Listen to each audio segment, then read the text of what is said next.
Allahümme salli ala seyyidina Muhammedin hinnebi ummi ve ala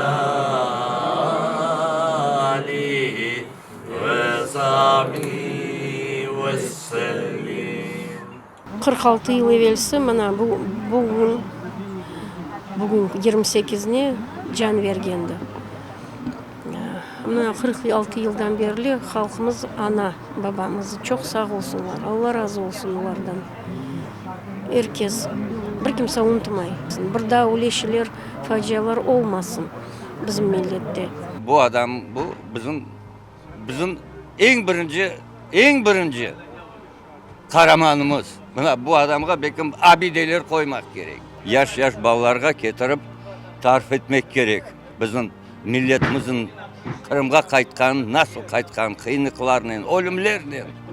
Муса Мамут с семьей вернулся в Крым из ссылки в 1975 году, но власти не давали им прописку в купленном доме.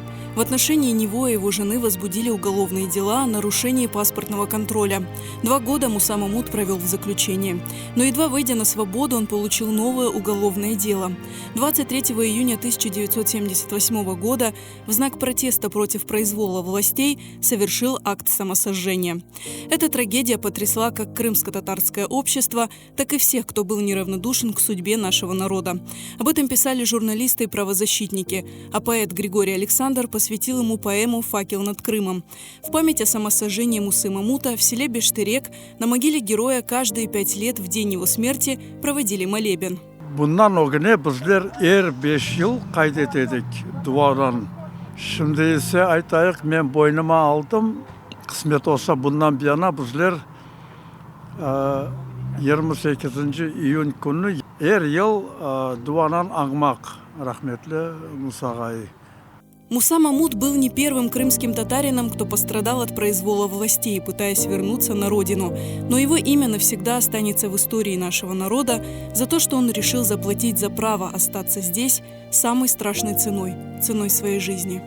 Babam ebed vetan deyip canı verdi. O ballarını düşünmedi o arada. O tek vetanı düşündü.